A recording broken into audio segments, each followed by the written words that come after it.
before we talk about the boy who just lifted the World Cup trophy at 19 years old, we need to go back to a neighborhood where most people never make it out. And one kid decided the rules didn't apply to him. Lamine Yamal grew up in Rocafonda, a working-class immigrant neighborhood in Mataró near Barcelona, in an apartment so small the kitchen and bedroom were essentially one room. No silver spoon, just concrete, a ball, and something that looked a lot like destiny. But destiny doesn't just show up, it gets built, touch by touch, and this is exactly how it happened. On July 13, 2007, a boy was born in Esplugues de Llobregat to a Moroccan father and an Equato-Guinean mother living in a government shelter, unable to afford rent. Two local men named Lamine and Yamal stepped in and covered it. The parents named their son after them. The name on the back of the most talked about football shirt on the planet belongs to two strangers who showed up when nobody else did. That's not just a nice story. That's the foundation of the whole thing. His father Munir and mother Sheila were teenagers themselves. No money, no safety net. Building a life from scratch in Catalonia. The first to arrive on his father's side was his grandmother Fatma, who came alone on a bus from Morocco sneaking on, stopping in Algeciras and Granada, eventually reaching Mataró. She worked morning, afternoon, and night shifts to save enough to bring his father over from Morocco. 3 shifts a day. That's not hustle. That's survival. And Fatima is one of the most important people in this entire story. Rocafonda is a migrant hub just 20 miles northeast of Barcelona. Studies suggest half its population lives under the poverty line. This is the kind of place that gets overlooked by everyone except the kid who grew up there and decided to make it impossible to ignore. But before we get to what Lamine did for Rocafonda, we need to talk about what Rocafonda did for Lamine. The humid afternoons were spent playing futsal on dusty, uneven surfaces where quick thinking and quicker feet were essential. The cramped concrete courts forced him to develop exceptional close control, quick reflexes, and spatial awareness, traits he still uses to navigate tight defenses today. Masia didn't teach him that. The streets did.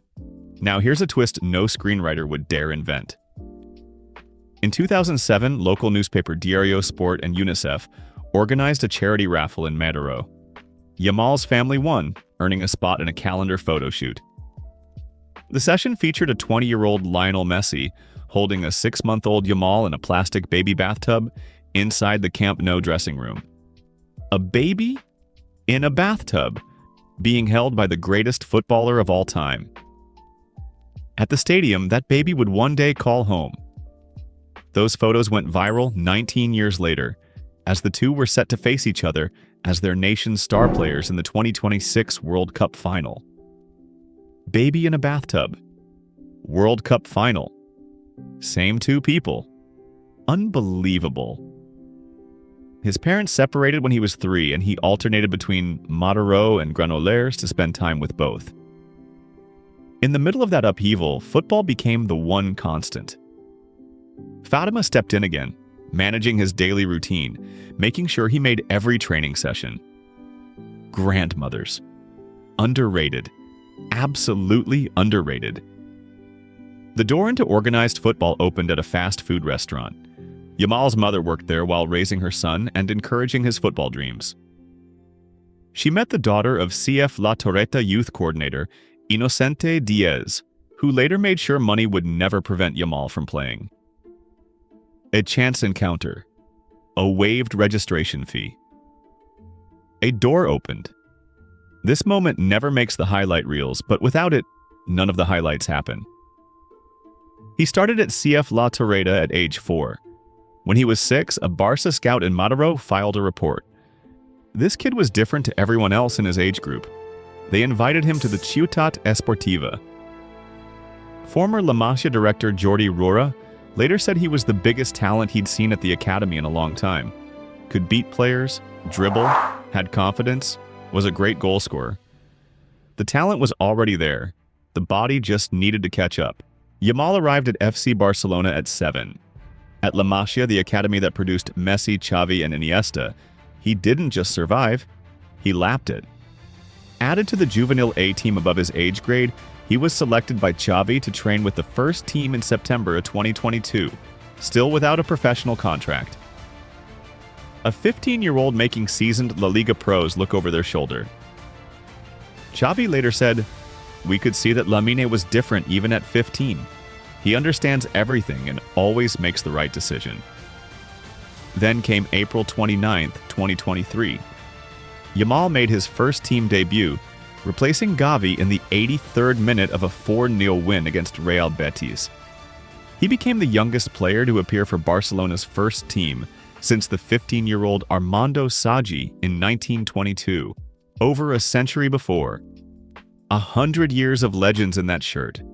A 15-year-old from Rocafonda walked in and rewrote the record books on his first appearance. That's not a debut. That's a statement. At 16 years and 87 days, he became the youngest goal scorer in La Liga history. Then came Euro 2024, and the moment that introduced him to the entire world. In Spain's semi-final against France, Yamal collected the ball in the final third and curled a left-footed shot above keeper Mike Maignan into the top corner. The day before his 17th birthday, on the biggest stage in European football, against France. He became the youngest scorer in European Championship history, breaking the record set by Johan van Lanthen at 18. Spain won Euro 2024. Yamal was named Best Young Player of the tournament. He still hadn't turned 17. The records kept coming. At 17, he became the youngest player ever nominated for the Ballon d'Or. He won the Copa Trophy in both 2024 and 2025. Under Hansi Flick, he helped Barcelona win a domestic treble, La Liga, the Copa del Rey, and the Supercopa de España. A treble at 18. Most footballers spend entire careers chasing one of those. Through all of it, the goals, the trophies, the magazine covers, he never forgot where he came from. When he scores, Yamal forms the number 304 with his fingers, the postal code of Rocafonda. His popularization of that number has been credited with bringing pride and recognition to the community. That's not a PR move. That's loyalty. That's a kid who remembers the apartment where the kitchen and bedroom shared the same 4 walls. When asked how he handles the pressure of carrying Spain, Yamal put it plainly. His mother had him at 16, and his father scraped by to keep food on the table. Playing football, he said, isn't in the same universe. That perspective doesn't come from a sports psychologist. It comes from a childhood that taught you what real hardship looks like. 19 years after his birth, that boy from Rocafonda walked into a World Cup final wearing the number 19. On July 19, 2026, Lamine Yamal raised the World Cup trophy at MetLife Stadium after defeating Argentina. Messi, the same man who held him as a baby, was on the other side of the pitch. You could not script it better. This is what generational talent actually looks like. Not born in a football academy, not handed a path. A grandmother who sneaked onto a bus. A mother who worked fast food shifts at 6 in the morning. 2 strangers who paid the rent. And 1 kid who turned all of that into the most extraordinary football story of his generation. The 304 isn't just a postcode.